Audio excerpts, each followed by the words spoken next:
Today on Yester Kitchen, we're going back to the 70s where cooking Chinese food at home was huge. And we're gonna make something very special. You're gonna love it. Let's get started.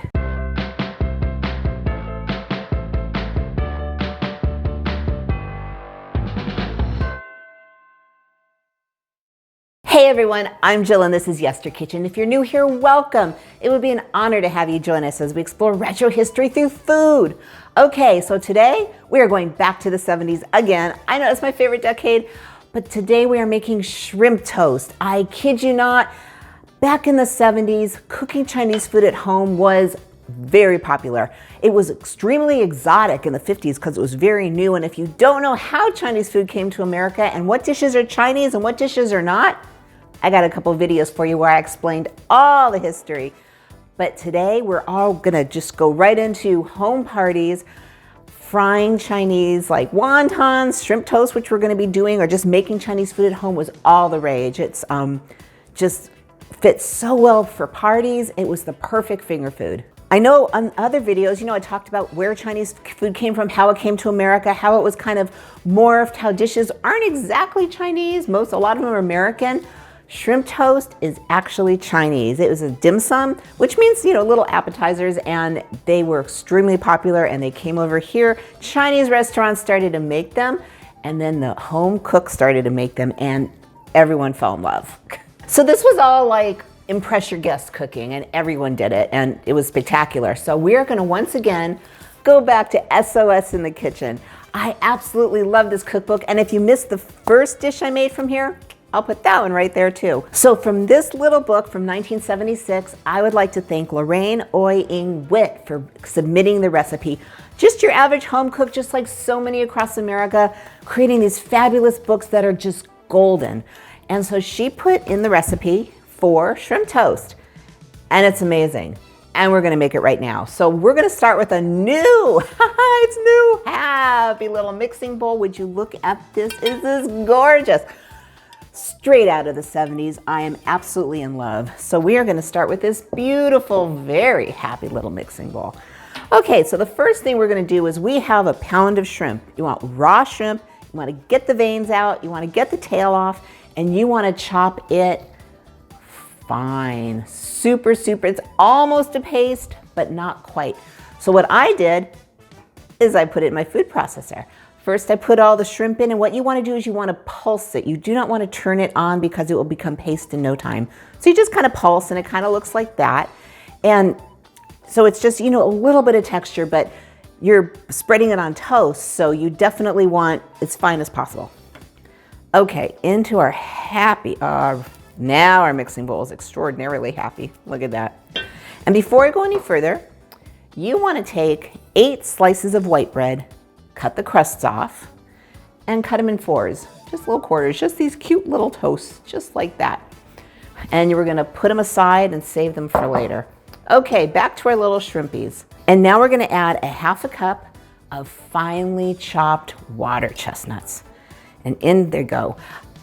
If you want, you can buy the sliced water chestnuts, you can buy the whole water chestnuts and chop them. If you do buy the whole water chestnuts, you're not gonna use the whole can, but you wanna save them for this recipe, bacon nuts. Oh my God. It's a play on a Chinese dish. It's amazing. I make it in the house all the time and it just doesn't stay. But anyway, back to our shrimp toast. Sorry, I'm getting all sidetracked today because everything is just so good. Okay, back to our shrimp toast.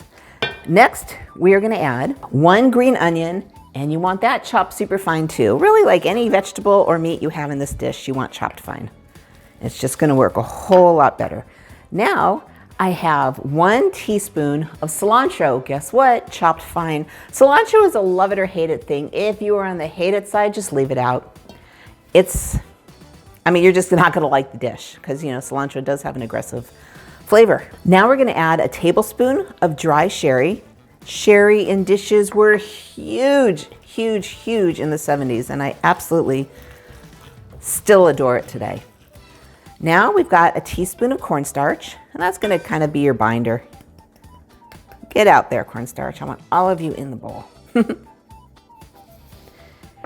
And we're gonna have 1 egg that's been slightly beaten.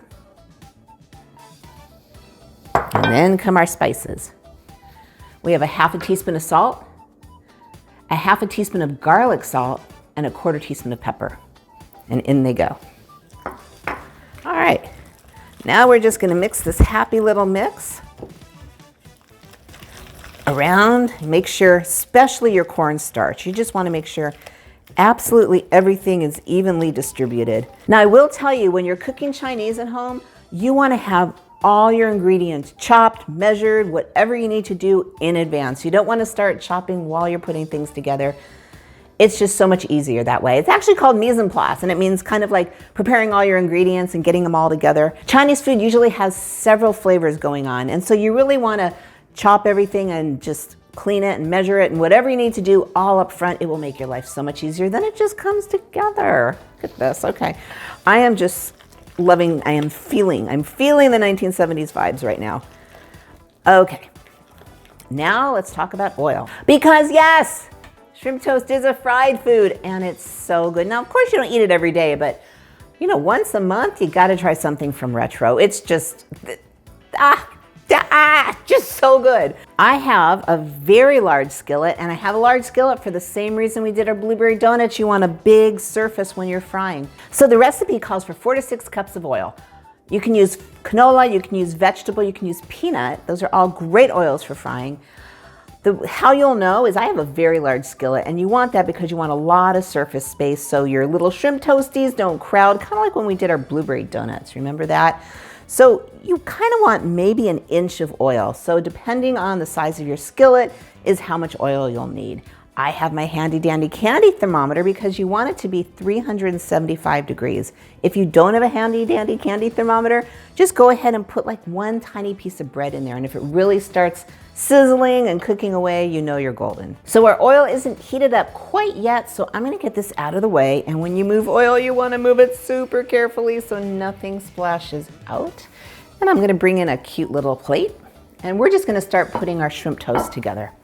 So all you're gonna do, this is so easy, is you're gonna take your little square of bread, and you're gonna take about a tablespoon. You'll know, you just wanna make one kind of layer on top, but you don't want it super thick, just like that. So I'm gonna go ahead and get all these shrimp toasts ready. And when my oil is up to temperature, I'm gonna come back and we are gonna fry these things. So my question to you is, do you remember your parents having parties, home parties? In my house, it was all about fried wontons. That was like a big appetizer, but shrimp toast. How can you not love shrimp toast? Well, unless you don't like shrimp. Okay, our oil is up to 375 and you want it really hot. With fried foods, if it's too low, all of the oil will just go sucking up into whatever it is you're frying. And then that's when you have the really oily things. You're like, oh, I don't like fried food. If you do it really hot and you're in, you're out, it cooks fast, that's when you have that golden brown, delicious, amazing fried food. If you have a home fryer, absolutely use it. This is just the way I do it. Okay, so all we're gonna do now is take our little cuties and fry them upside down. And yeah, use a tong. This stuff is hot. And we're just gonna get them all in. And while I'm doing this, I just have a couple more notes. I forgot to tell you, the bread needs to be day-old bread because you wanna have a little bit of that moisture. Ooh, look, they're cooking already. You want to have a little bit of that moisture out, and you want the bread to be a little bit dry because it just holds its shape better. The other thing, if you're one of my I don't like cilantro people, use parsley. That would be absolutely awesome, or you can just leave it out. So all you're going to do is get these guys in there. Uh-oh, we have a sticky, there we go. And a sticky situation. And then just as you're putting in your last ones, your first ones are pretty much done. So all you're gonna do is flip them over just so the other side, see, they go really fast when your oil is hot.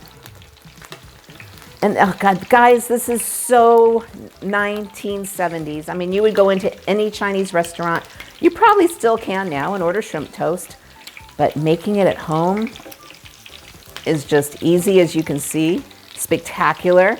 And you can go back to your impress your guests of the 70s, have that home party. They go really fast. And now you're not gonna have oily treats. Now I have paper towels, plate, because you want these guys to drain. They just don't take long at all. And honestly, I still have half of the mixture in my bowl.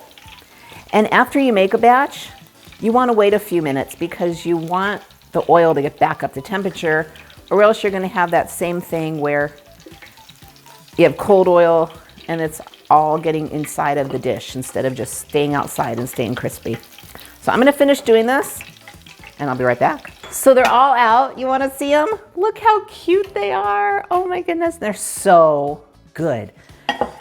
So I still have about half my batter left. This is gonna make anywhere between 30 and 40, just depending on how much shrimp you put on your toast. So just have a few extra slices of bread just in case. And my oil went from 375 to 325 just making this batch. So that's why you wanna let it get hot again. Okay, so we've got a cute little serving plate. And we are just gonna, oh, company is coming? No, not really.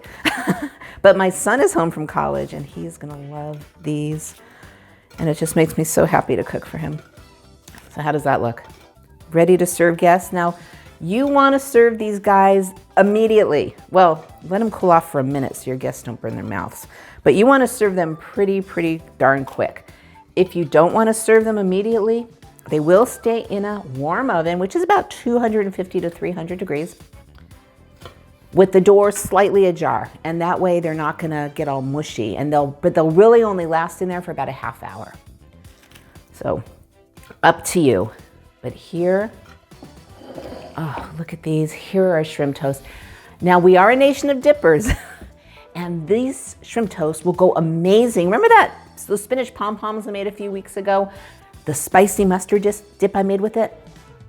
It will go amazing with this, I promise, but they are fabulous on their own. So thank you again, Lorraine, for bringing us this fabulous recipe right out of the 70s. I cannot wait.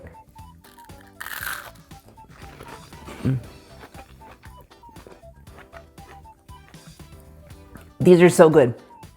The shrimp is mild. You can kind of, you've got the crunch from the water chestnuts. All the other spices just beautifully mixed together. There is not one that's pronounced, and honestly, I really can't even taste the sherry. So try these. Tell me if you do, because I want to hear about it. But be that fabulous hostess. Invite people over. Make some homemade appetizers. Oh, you're gonna love it. Your family's gonna love it. Your guests are gonna love it. How much fun is going back in time?